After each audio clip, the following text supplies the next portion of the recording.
Did you know that many of the experts who have researched the history of the very famous Loch Ness Monster's photograph say that it's a fake? And there's pretty good evidence to support this. So does that mean that there's no Loch Ness Monster? Well, let's dive in to the research.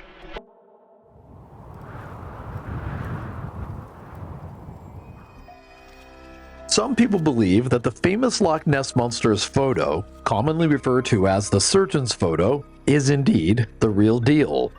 But there is evidence that it was a fraud, born of revenge. However, other people say that the fraud itself was a fraud which sprang from a family rivalry over jealousy. The Loch Ness Monster lore, of course, comes to us from Scotland, and there are a lot of monstrous lores in Scotland. Have you ever heard of the water kelpie, or sometimes referred to as the water horse? Legend has it that there are these evil magical horses that are hidden deep in some of the lakes and waterways in Scotland. These nefarious beings focus on the young. Supposedly, they lure small children into the water by offering them rides on their backs. Once the child is up and mounted on the back of these horses, his or her hands become stuck to the beast, and then the creature drops below the surface of the water, and the child, of course, drowns. And then get this, the next day, the child's liver, for some reason, is found washed up on the shore. There are plenty more fantastical stories of strange creatures in the Scotland waters, but none of them, of course, are more well known than the famous Loch Ness Monster. And what made the Loch Ness Monster so well known? Well, it was, of course, this famous photograph taken in 1934. For years, this picture motivated a generation of investigators, explorers, and researchers to visit the lake and look for the monster themselves. But then, in 1994, all of that changed, and today, this photograph is considered a fake. In this video, we're going to go through the history of the Loch Ness Monster. First, we'll take a very close look at this famous photograph that put the cryptid on the map in the first place. Then we'll share how a man's deathbed confession caused many to believe that it was all a fraud. Finally, we'll look at the evidence beyond the photograph and we'll see if there's enough to conclude that there just might be something unexplainable lurking in those waters. So, this story begins one spring day on Highway A82, just north of Loch Ness.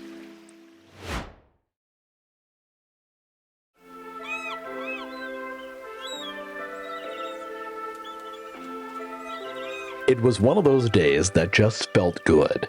The sun was out and it was shining over a rich, deep blue sky with just a few fluffy white clouds grouped here and there. The car was rolling along at a pretty good clip with the windows down. It was Thursday, April 19th, 1934, and the very well-respected Dr. Kenneth Robert Wilson was behind the wheel. He and a friend were cruising down the newly built Highway A82 along the northern side of Loch Ness. They were on their way to visit a man named Maurice Chambers. Now, remember that name for later. It's going to come back into our story. Dr. Wilson couldn't remember exactly what they were talking about before the incident, but he did say that the conversation was light and fun. Then, right in the middle of a sentence, his friend looked toward the water and shouted those now very famous words, "My God, it's the monster." Well, Dr. Wilson looked up and he saw something large in the lake, so he pulled over and retrieved his camera. Now, back then, cameras were, of course, very different than those today. Today, nearly everyone has a camera right there in his or her phone, and it's always readily available. But back then, well, cameras were big, bulky, and usually tucked away in a safe place. So, I don't know, I imagine that since he wasn't expecting to take a picture of the famous Loch Ness Monster that day, his camera was most likely safely stored in the trunk. And no doubt, it must have taken a few minutes to pull the car over, get into the trunk, get into whatever container was holding the camera, open it, find a good place to set up, mount it, zoom in, set the image into the frame, and then, of course, take the picture. I'm thinking that that must have been a very patient creature to give the doctor all of that time to get his photo. Dr. Wilson was actually able to get 2 pictures of the monster that day before it vanished below the surface. Then, sometime later, Dr. Wilson turned the pictures over to the Daily Mail newspaper. Well, Dr. Wilson was highly respected, with a lot to lose should he be found to be involved with some type of Loch Ness Monster hoax nonsense. So his eyewitness testimony was taken as fact, and the clearest of the two photos was published, and thus became what is now famously known as the surgeon's photograph.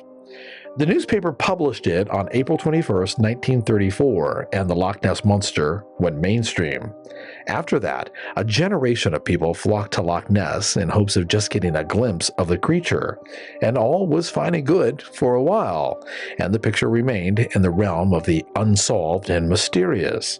That is, until 1994, when a former art teacher and Loch Ness Monster enthusiast would blow the lid on one of the biggest cryptid hoaxes of the century.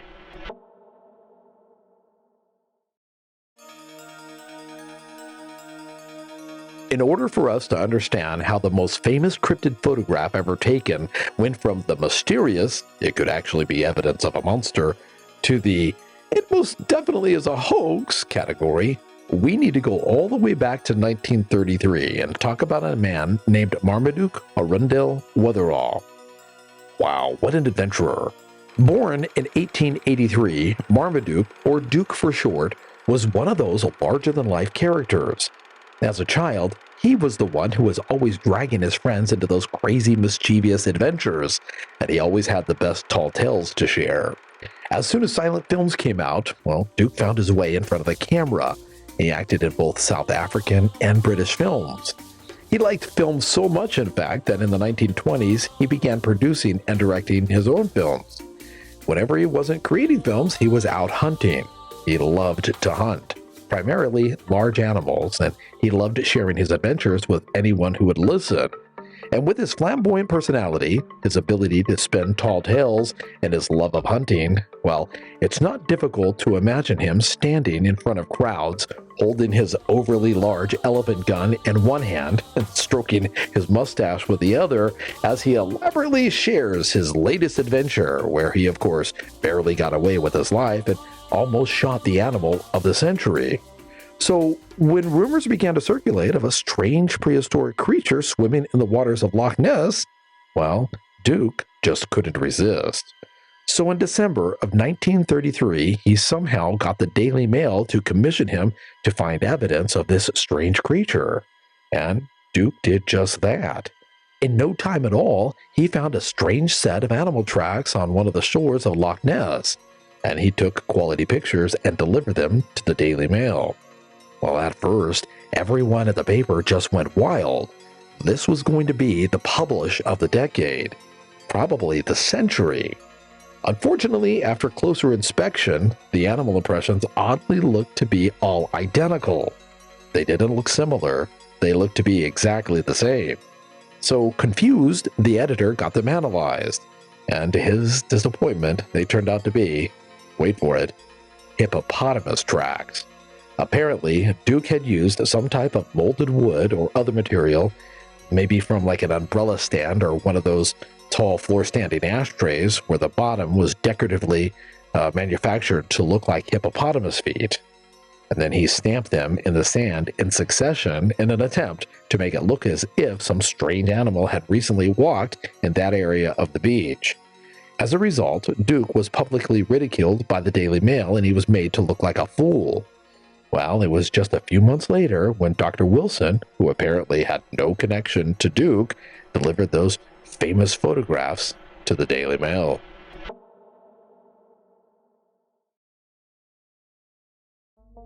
In 1979, an English art teacher named Alistair Boyd and his wife were visiting Loch Ness when they saw something large and mysterious moving in the water. Well, being aware of the lure, Boyd believed that what he and his wife saw was a glimpse of the famous Loch Ness Monster, and this motivated him into a lifelong study of the cryptid. He talked to witnesses, went to sightings, and read everything that he could find on the subject.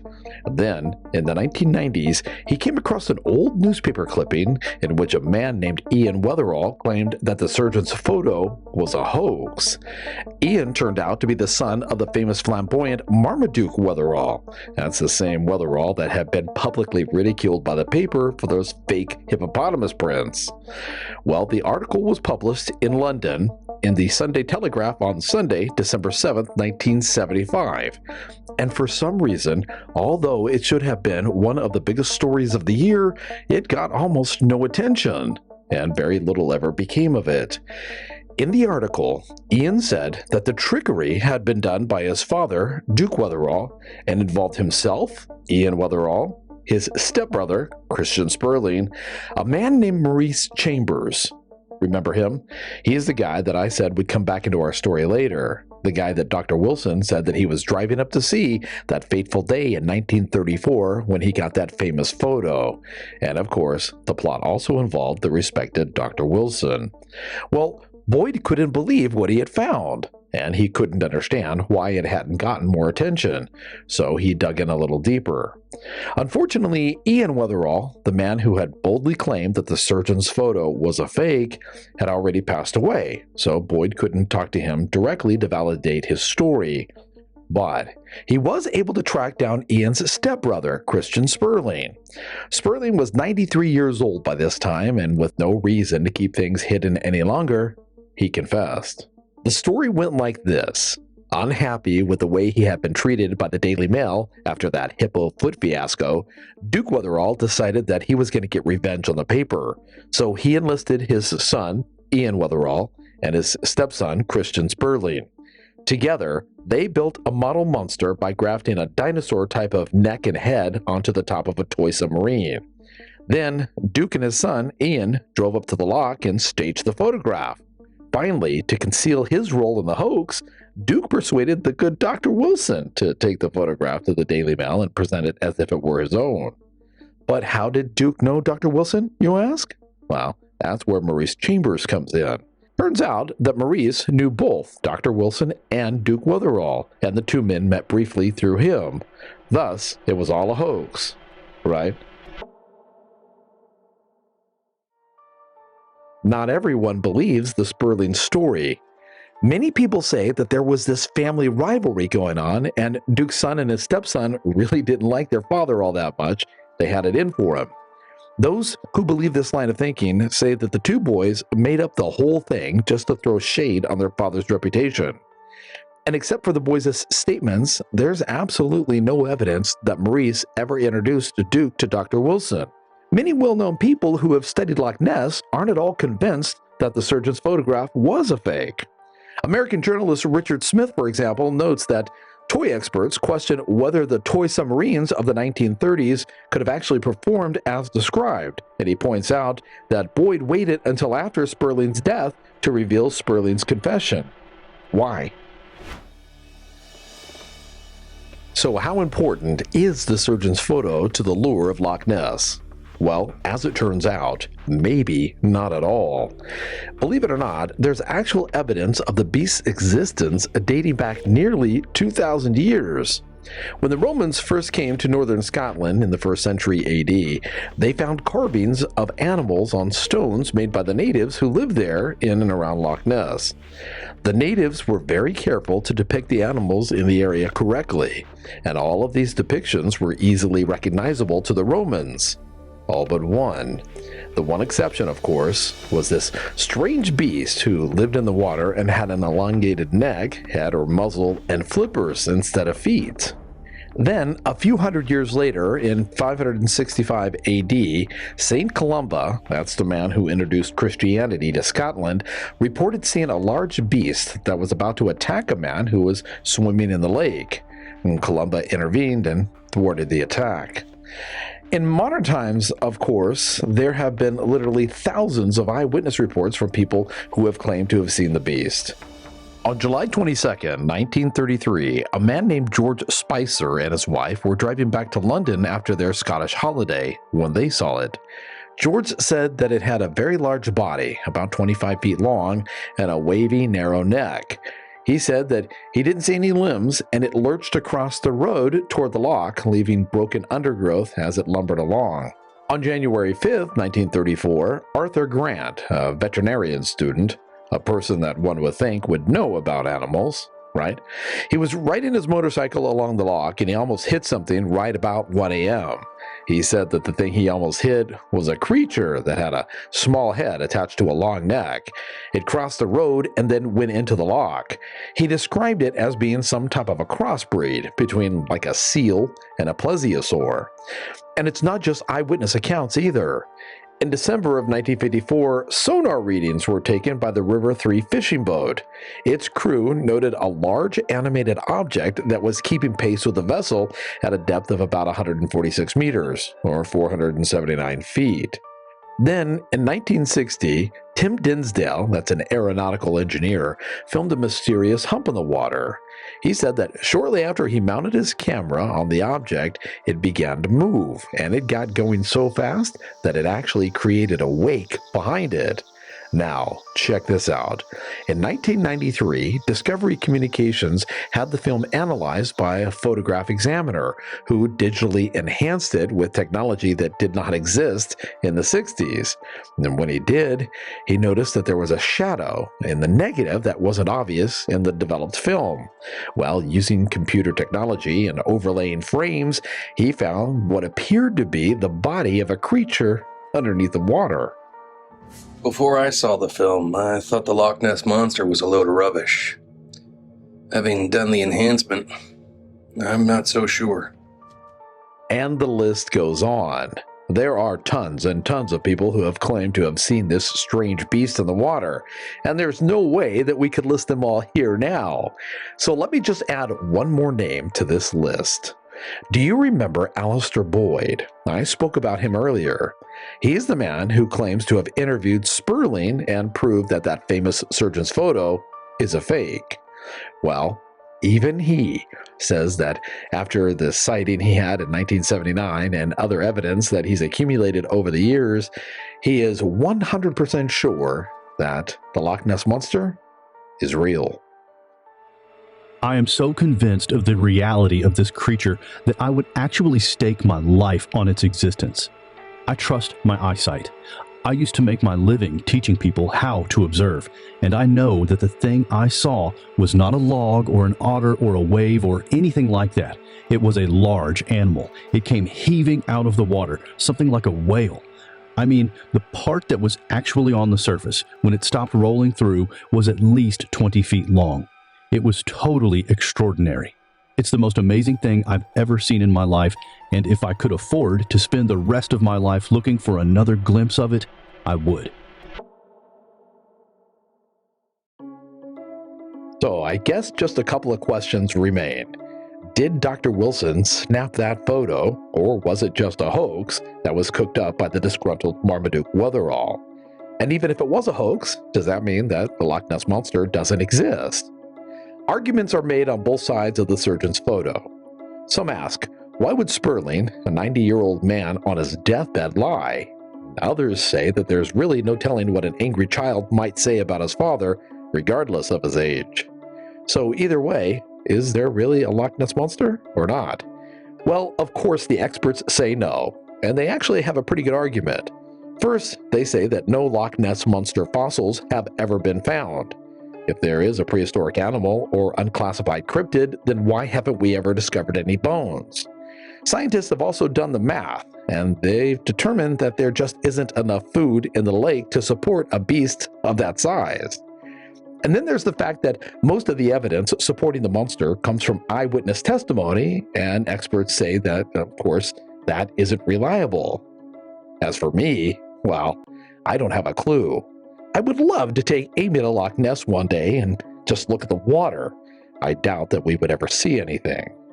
I do have to say, though, that the sheer number of eyewitness accounts, people who have claimed to have seen the beast, is staggering. It's literally in the thousands, and it dates back thousands of years. Was every single eyewitness wrong? Or lying? Maybe. What do you think? Listen, be brave. Leave me a comment. And if you'd like to see more videos like this, then please help us build this channel. Like and share this video.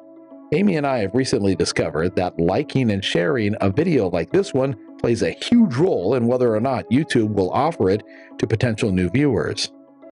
Thank you.